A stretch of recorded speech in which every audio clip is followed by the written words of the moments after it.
Good day, everyone. Welcome to OPM Online. Right here at Cavite Beach. God is good. All the time. God is good. All the time. God is good. All the time. God is good. All the time. Amen. God is good all the time. And all the time, God is good. Isang mapagpalang gabi po, umaga, tanghali sa inyo mga kapatid. At wini-welcome po namin kayo ng aking mga kasama ngayon sa ating OPM Online Prayer Meeting. At live po tayo ngayon sa Jesus Coffee Church. From 7 p.m. to 8 p.m. lang po tayo mga kapatid. Stay tuned ka lang dyan at sigurado kami na mabibless kayo sa salita ng ating Panginoon ngayon. Amen! Yan! Bago po ang lahat, magpapakilala po muna kami. Kami po pala ang Women's Ministry! Masaya kami na narito ka ngayong gabi, kaya salamat sa pag-join niyo sa amin. At kung first time mo mag-join, huwag mong kakalimutan i-type ang New Blessing! Ayan, para naman ma-welcome ka dito sa ating Jesus Coffee Church. At para naman po sa ating digital evangelism, sabay-sabay po natin i-share ang ating live video, right-click, and share.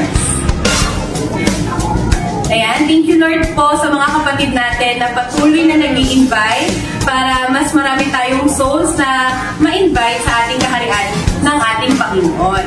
Amen. And then salamat din sa ating mga kapatid na patuloy na nagtatag sa kanilang mga loved ones. Ayan, praise the Lord sa mga buhay po ninyo.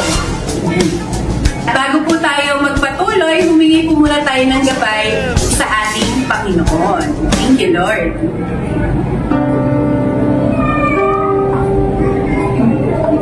Ayan, manalangin po tayo.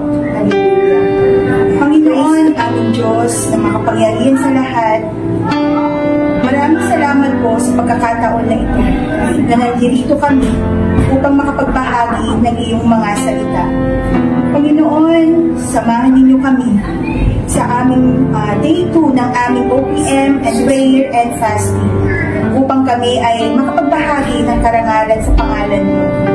Panginoon, mangusap ka sa bawat isa na makapakinig ngayong gabi. Tulungan mo kami ipahayag ang buhay ni Paul at Silas. Sa pamamagitan mo, mapanghawakan namin ang iyong mga pangako. Ang kamay mo, Panginoon, ang magpapala sa bawat isa. At nawa ang mga salita na ito ay maitanim sa mga nanonood, tumubo, makita ang paglago, at magkaroon ng maraming bunga. Ikaw ang patuloy na magpalakas sa aming Panginoon. Ikaw ang mangunguna sa aming mga sasabihin at aming mga gagawin. Ngayon pa lamang, Lord, pinapasalamatan ka na namin sa katagumpayan ng aming gawain. Lahat ng papuri, pagsamba, at pasasalamat ay ibinabalik at itinataas namin sa iyo sa pangalan ng Jesus. Amen! Yes, at ayan, batiin natin ang ating mga early birds. Hello, hi! Sis Ria Quaresma from China, ni hao, from Brother Pao from Canada. Binabati din natin ang ating mga kapatid na si Sis Lola, hello, Mami Weng, Mami Anding, ang ating mga naggagandahang wow ministry, wow, wow, wow! Thank you, Lord! Sa buhay na ating media team, no, patuloy na nagpo-post ng ating mga announcements, lyrics, and Bible verses. Thank you, Lord. Thank you po. Patuloy din natin binabati ating mga kapatid, Bro Yuge, sina Bro JB, si Sweeney, Kuwega Family, mga kapatid ko sa lahat ng mga ministry. Mga Young Pro Ministry, Prayer Warriors Ministry, Ushering Ministry, yan, kay Sis Ruth na Sis Lola, at syempre sa aking team pastor, si Pastor Raban at Sis Bell. Yes! Praise the Lord and Amen! At ngayon mga kapatid, dumako naman tayo sa ating praise and worship. Siyempre, sabayan niyo kami mga kapatid. Huwag lang tayo makinig, huwag lang tayo manood, kundi sumabay tayo sa pagpupuri sa ating Panginoon. Sabayan niyo kami sa awiting Manatili Ka. Original composition po ito ng aking simbahan. Kaya mga kapatid, tara na!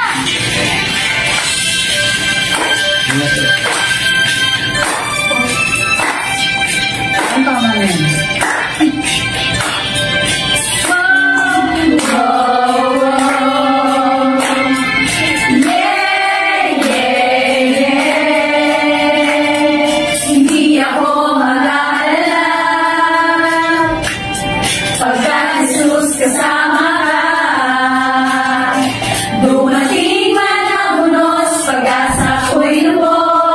Tagumpay ko'y sa Diyos.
po ng ating kinanta kanina ay Manatili Ka.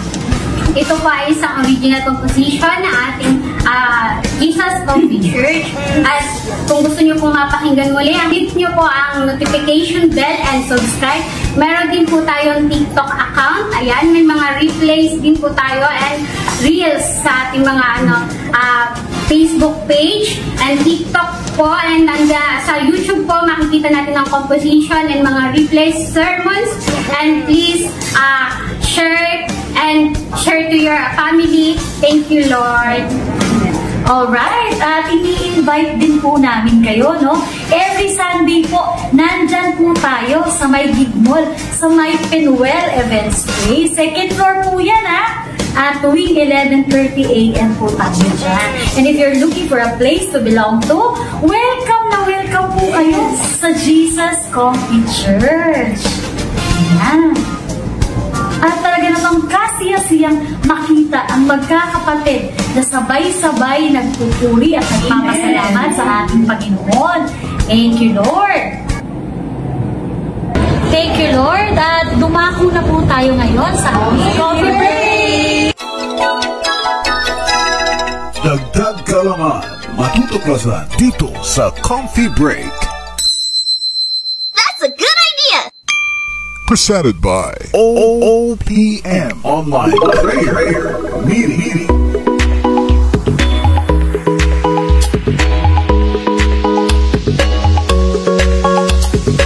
And this time, magkakaroon po tayo ng trivia. At for sure, masasagot to ng aking mga kapatid na nakabasa ng ating topic ngayon.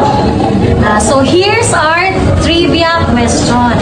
So sa aklat ng mga gawa, sa Kabanata 16, sina Pablo at Silas ay nabilanggo sa Filipos.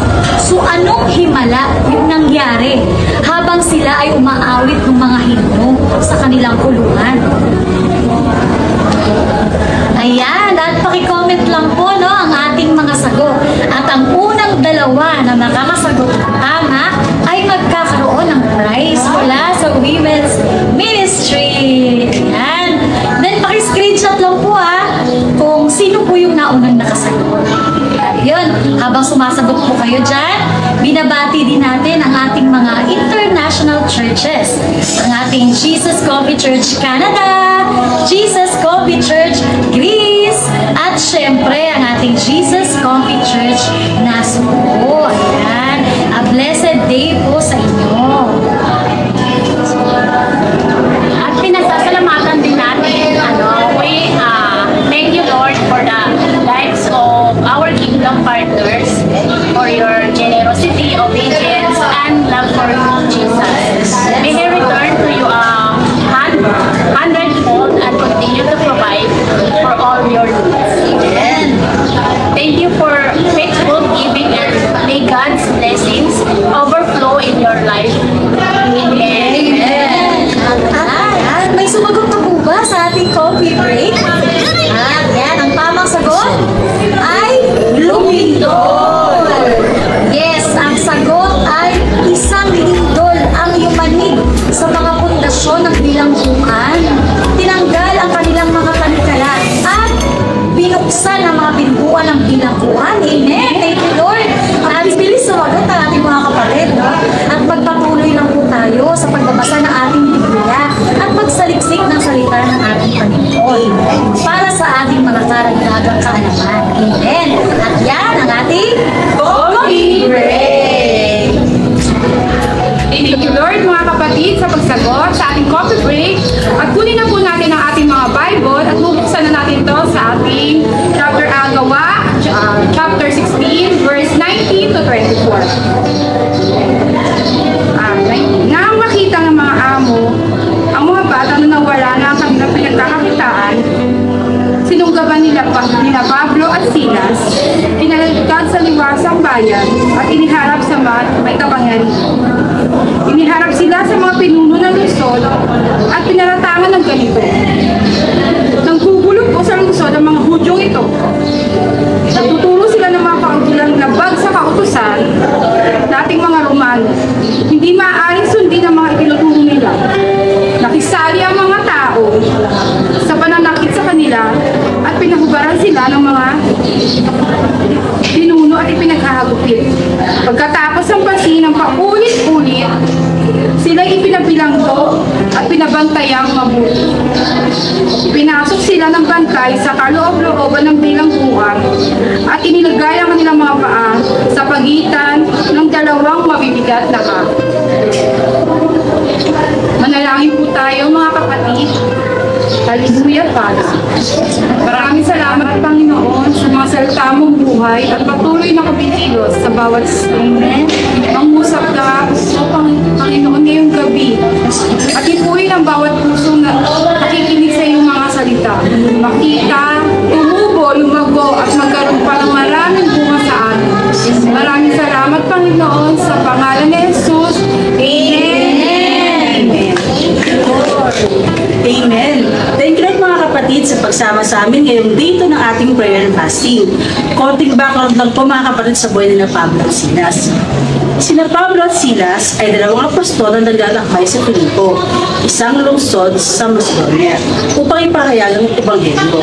Sa kanilang pagdating, nakilala nila si Lydia, isang babaeng negosyante na naniniwala sa kanilang pangaral at biniligan kasama ang kanyang buong sambayan. Gayun pa man, ang kanilang misyon ay hindi naging madali. May isang babaeng tagapag-alaga ng alipin na nagkaroon ng espiritu ng hula at nagsimulang sumigaw. Ang mga taong ito ay mga alipin ng kataas-taasang Diyos at nagdadala sila ng daan ng kaligtasan. Ang kanyang patuloy ng pagsigaw ay nagdulot ng inis sa may-ari ng alipin at pinilit nilang ipakulong sina Pablo at Silas. Sa bilangguan, sila ay binugbog at binulanggo. Ngunit hindi sila nagpatinag. Sa gitna ng kanilang paghihirap, sila ay nanalangin at tumawid ng ibig sa Diyos. Ang kanilang pananampalataya ay nagdulot ng isang himla. Sa hating gabi, nagkaroon ng malakas na lindol na nagbukas ng mga pinto ng bilangguan at napalaya sa kanila. Ang jailer na natakot sa nangyari ay nagtanong kay Pablo, anong dapat kong gawin upang ligtas? Sumagot naman si Pablo, maniwala ka sa Panginoong Jesus at ikaw ay maliligtas. Ang jailer at ang kanyang buong sambahayan ay bininyagan sa gabingon. Kinabukasan, nalaman ng mga opisyal ng lungsod na sila Pablo at Elias ay isa palang mamamayang Romano at agad silang natakot. Ang kanilang pagtrato sa mga apostol ay isang paglabag sa batas Romana. Pinilit nilang palayain sina Pablo at Silas mula sa bilangguan. Kahit na sila ay pinahirapan, hindi nagpatinag sina Pablo at Silas sa kanilang pananampalataya. Ang kanilang kwento ay isang inspirasyon sa lahat na manindigan sa kung ano ang tama, kahit na may akibat itong paghihirap. Amen! At nagpapasalamat tayo sa ating Panginoon sa patuloy na pagpapalakas sa atin. At ngayon naman po, dumako na tayo sa ating mga key points. Ayan, meron po tayong 3 points na dapat tandaan sa kwento nila Paul at Silas. At handa na po ba kayo mga kapatid? So ang ating point number 1 ay faith conquers suffering. Ano ulit mga kapatid? Faith conquers suffering. Amen. Thank you, Lord. And yun nga po, nabasa natin na kahit pa sila ay binugbog, binibilanggo, at dinanas ang malupit na pagtrato, nanatili pa rin si Pablo at Silas na matatag sa kanilang pananampalataya. Hindi nila hinayaang mawala ang kanilang pag-asa at patuloy silang nanalangin at umawit ng mga papuri sa Panginoon. Kahit nasa gitna sila ng kadiliman, ipinakita nito na ang tunay na pananampalataya ay hindi natitinag kahit sa harap ng matitinding pagsubok. Imagine, no? Bugbog sarado ka na, nakakadena ka pa, nasa loob ka pa ng madilim at malamig na bilangguan. Parang wala nang pag-asa, di ba? Pero sila Pablo at Silas, hindi sila subuko mga kapatid. Sa gitna ng matinding sakit at paghihirap, ang kanilang pananampalataya ang naging sandalan nila. Parang isang liwanag sa gitna ng kadiliman. Isang matibay na lubid na humahawak sa kanila para hindi sila tuluyang malunod sa pagdurusa. Ang panalangin nila, ang awit nila sa Diyos, iyon ang nagbigay sa kanila ng lakas na hindi pa sa karaniwan. ipinakita nila na ang tunay na pananampalataya ay hindi basta damdamin lang, kundi ito ay isang matibay na pundasyon na kayang tiisin ang kahit ano pa mang problema. Isang patunay ng kapatid na kahit gaano kalaki ang ating mga pagsubok, ang Diyos ang tunay na lakas at ang ating pag-asa. Sabi nga po sa mga awit, chapter 34, verse 1 to 3, lagi kong pupurihin ang Panginoon. Ang papuri sa Kanya ay laging nasa aking mga labi. Magagalak ako sa Panginoon, makinig at magalak ang mga nagtulusa. Purihin ninyo ang Panginoon, kasama ko. At itaas ang Kanyang pangalan. Amen. Hallelujah. Thank you, Jesus. Ito ay sumasalamin sa mga ginawa nila Pablo at Silas na nanalangin at umawit ng mga papuri kahit na sila ay nasa bilangguan. Kaya nga mga kapatid, kahit sa pinakamadilim na bahagi ng ating buhay, huwag nating hayaan ang kapangyarihan ng pananampalataya. Ito ang susi sa pagbangon at pagtatagumpay sa anumang pagsubok. At ngayon naman po, kunin po natin yung ating mga manuals. Sagutan natin ang question number 1. So ang tanong po dito sa question number 1, sa paanong paraan nagsimula ang kwento nila Paul at Silas? So ang kwento po nila Paul at Silas ay nagsimula sa kanilang misyonaryong paglalakbay sa Macedonia. Hinimok ito ng isang pangitain ni Pablo na pumunta sa Macedonia upang mangaral ng ibang kwento. Kasama si Silas at Timoteo, naglakbay sila patungong Filipos, isang lungsod sa Macedonia, at doon na nga nagsimulang mangaral ng mabuting balita ng ating Panginoon.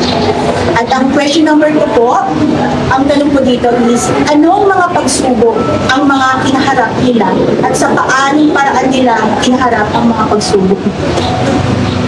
So marami po silang na-encounter na mga pagsubok dito. Katulad ng pagtutol sa kanila at pag-uusig. No? Sa Filipos, sila ay inakusahan ng paglabag sa batas ng Roma dahil sa pagpapagaling ng isang babaeng tagapag-alaga ng alipin na may masamang espiritu. Dahil dito mga kapatid, sila ay binugbog, binilangbog, at pinagkaitan ng kanilang kalayaan. So ang pag-uusig na ito ay nagmula sa mga taong hindi tumatanggap sa kanilang mensahe at paniniwala. Isa pa ay ang pisikal na pagkikirap.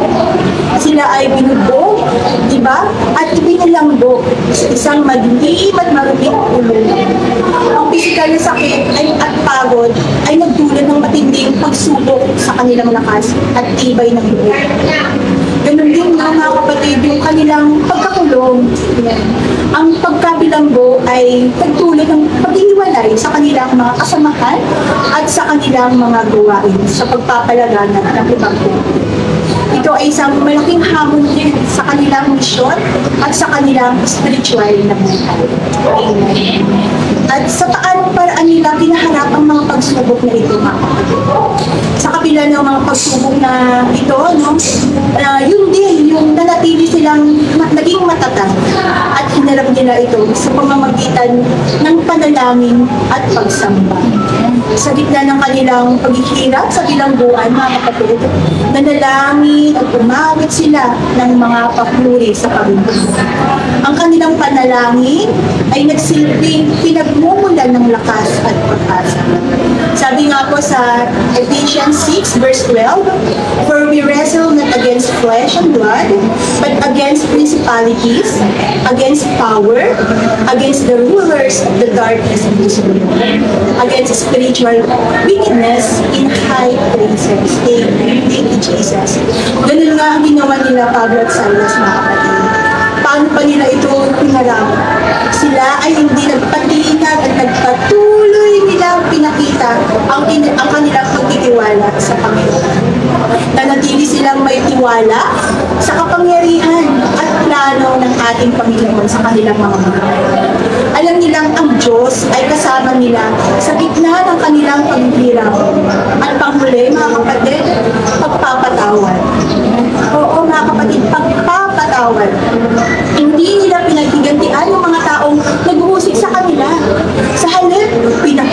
nila ang pagpapatawad at pag-ibig sa kanilang mga kaaway. At nanatili silang maging positibo at umasa sa mga pagpapala ng ating Panginoon.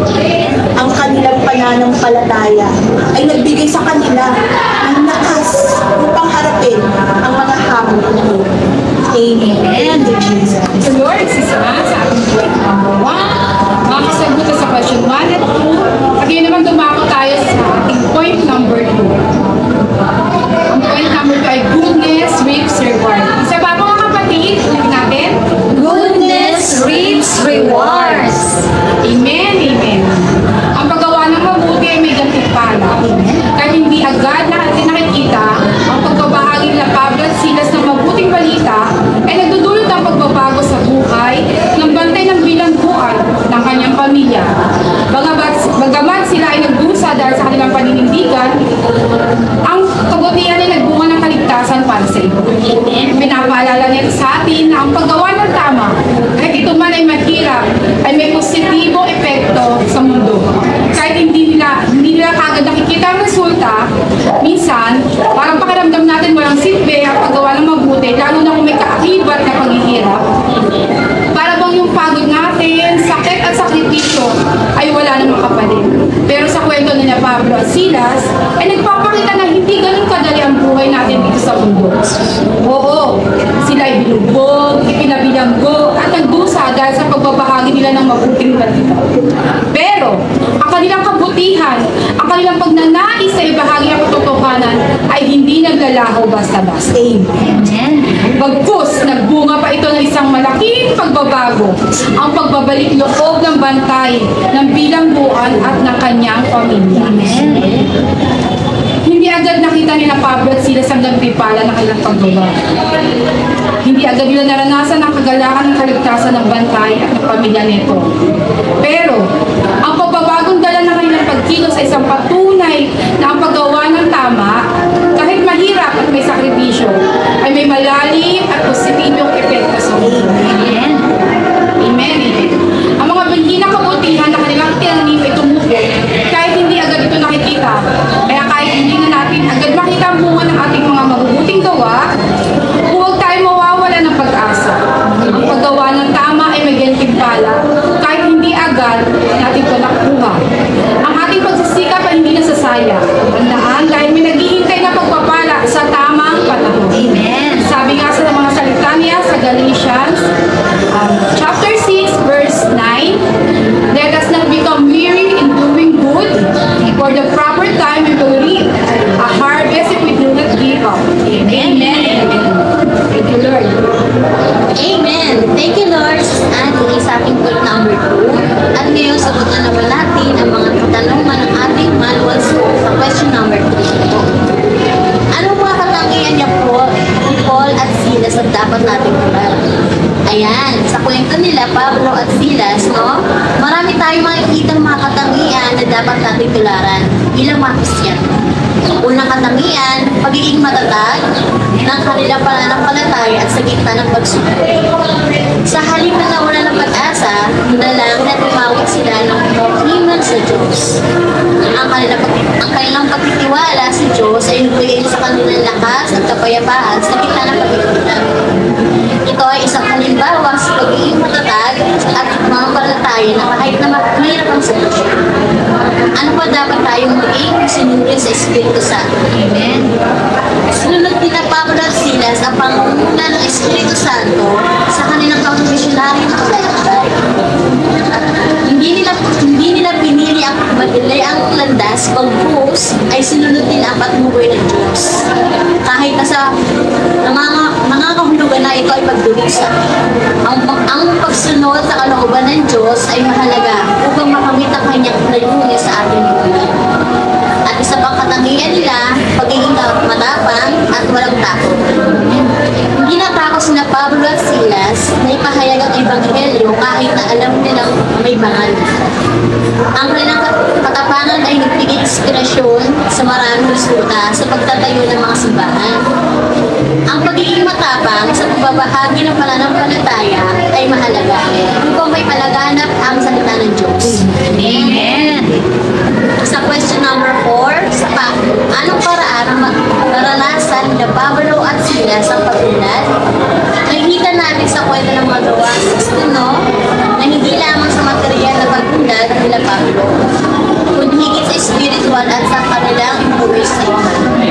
Nagkaroon sila ng spiritual na paglago sa gitna ng pagkukulang. Ang karanasan ito ay nagpapalalim sa kanilang relasyon sa Diyos at sa pagtibay ng kanilang pananampalataya. Ito ang tunay na pagunlad, ang paglaki ng pananampalataya natin kahit sa gitna ng pagsubok, tapos dahil nagtagumpay tayo. Amen! Ano ba ang undas sila sa kanilang pagpapalawak ng situation? Kahit na nakakulong ang kanilang mga panalangin at awit, ay nagdulot ng lindol na nagbukas ng mga pinto sa pinagmuan at nagpabago-bago ng mga puso ng mga banal. Ang kanilang pag-iinsaksi sa Diyos, kahit sa pinagmuan, ay nagbuo ng pabago sa mga buhay.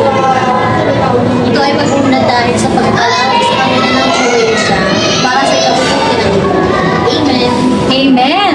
Ayan, maraming salamat mga kapatid sa mga napaka-powerful na mga insights ninyo, no?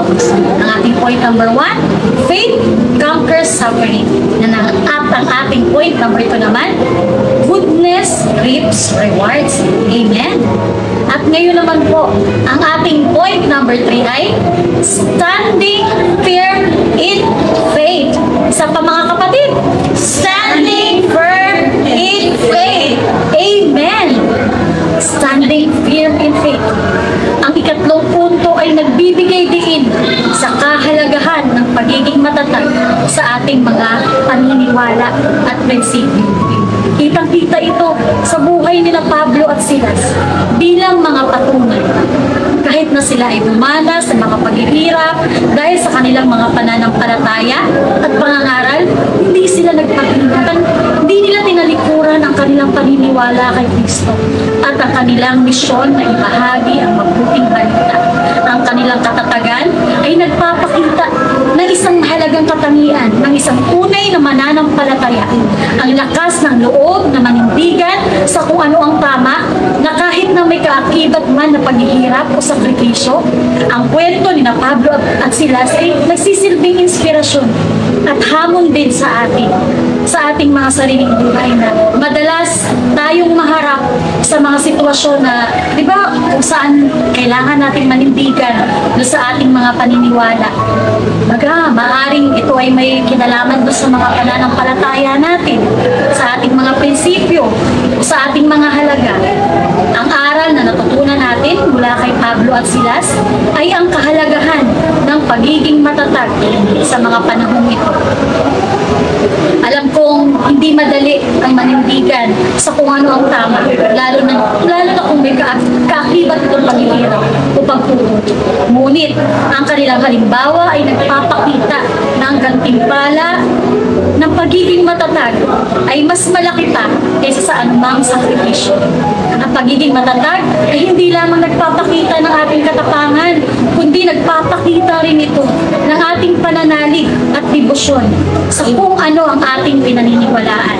Ang pagiging matatag sa pananampalataya tulad ni Pablo at Silas ay nangangailangan ng malalim na relasyon sa Diyos, pagtitiwala sa kanyang mga pangako at patuloy na pananalangin, paglulubog sa kapwa at pagtitiis sa mga pagsubok. Ito ay isang proseso, mga kapatid. Kailangan ng patuloy na pagsisikap at pagtitiwala sa Kanya upang manatili tayong matatag sa ating mga tagumpay.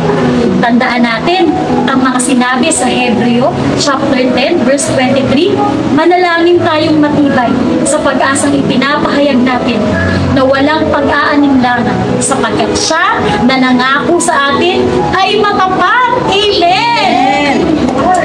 At sa last question po natin, mga kapatid, sa number 5, no? Anong mga susi ang iyong natuklasan para maranasan natin ang pagtunlad ngayong taon? So, napakaraming aral na matutunan sa kwento ni Pablo at Silas. At ilan sa mga ito ay naging mga fundamental na haligi ng isang buhay na puno ng pagunlad.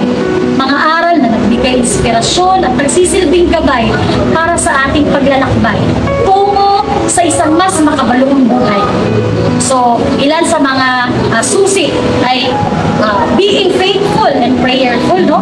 Ito ay isang matibay na panangga laban sa bagyo. Hindi lang basta paniniwala eh. Nakita natin sa kwento nito, kundi isang matibay na pundasyon ng pananampalataya ang nagdala kina Pablo at Silas sa gitna ng unos. Ito ang nagbigay sa kanila ng lakas at kapayapaan, isang matibay na bakod laban sa bagyo ng mga pagsubok. Hindi lamang sila nanalangin para sa kanilang mga sarili, kundi naging daan din ito upang maranasan ang isang himala. Yun na nga yung lumindol na nagbukas dun sa mga pintuan ng bilangguan at nagpalaya sa kanila. Amen? So another key is being a mission-driven vessel of God. Amen? So yung landas na may layunin ka, yung hindi ka lang basta nabubuhay, yung hindi ka nag-aatubili, na handa ka sa lahat na harapin ang anumang panganib para sundin ang pagkakatawag ng Panginoon sa'yo. Di ba?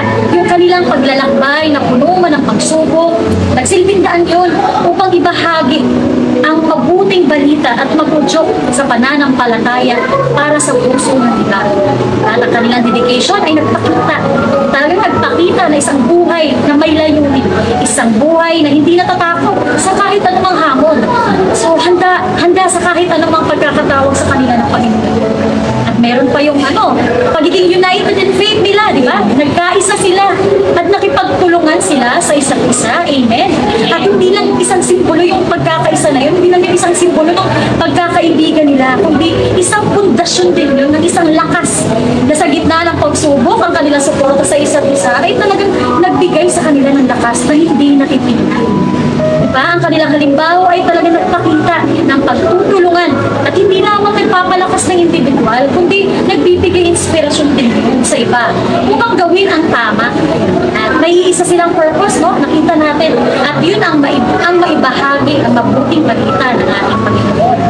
At yan mga kapatid, dalangin ko po mga kapatid na matutularan natin ito sa ating mga buhay. At hayaan na mag-inspirasyon natin ang kwento ni Pablo at Silas tungo sa isang kabuluhang paglalakbay ng ating pananampalataya. Amen. At ayan, thank you Lord, no? Pinasasalamatan natin ang ating mga kapatid na sumagot sa ating mga katanungan simula sa questions number 1 hanggang sa question number 5. At ayan, patuloy lang po tayo, no? Na magsaliksik ng salita ng ating Panginoon at patuloy lang po tayo na lumago sa ating pananampalataya at ang nais ng Panginoon, magpatuloy tayong sumunod sa Kanya, magpatuloy tayong tumawag sa Kanyang pangalan. At ang kwento ni Pablo at Silas ay hindi lamang isang alaala. Ito ay isang pamana sa atin. Ito ay isang patutuo sa kapangyarihan ng pananampalataya na nagtatagumpay sa gitna ng mga pag-utos. Amen. At ang kanilang pagiging matatag ay nag-iwan ng marka. Isang inspirasyon sa lahat na manindigan sa kabubihan at manalig sa walang hanggang pag-ibig ng Diyos sa atin. Amen. Faith conquers suffering. Goodness reaps rewards. And stand firm in our faith. Amen. Alam niyo, gaya ng paghihirap nila, Paul at Silas sa kulungan, kahit na wala naman silang ginawang masama, di ba? Wala naman tayo nakita ginawa nilang masama eh. Ang gusto lang nila, ibahagi yung salita, yung kaligtasan na galing sa ating Panginoon. Sila ay kinulong, sila ay pinarusahan. Diba? Pero mayroon pang isa pang nagdanas na mas matindi pa doon sa dinanas nila Paul at Silas. Hirap, tumanas ng mga kasakit kahit na wala siyang ginawang kasalanan. At sa paghihirap na yon, siya ay namatay. Ngunit dahil sa kapangyarihan ng Diyos na bubuhay sa mga patay, siya ay bumangon sa libingan at lumabas sa buhay, na buhay magpakailanman. Siya ay nagtagumpay sa kamatayan. Mga kapatid, siya ay si Jesus, ang ating Panginoon. Kaya sa ating mga buhay, kaya nating mapagtagumpayan lahat. Ang kasalanan, ang makalabas dito, kung ilalagay natin ang ating pananampalataya sa ating Panginoong Jesus, sapagkat napagtagumpayan niya na ito lahat, mga kapatid. Ang kamatayan at ang sanglibutan, napagtagumpayan na ito lahat ang ating Panginoon.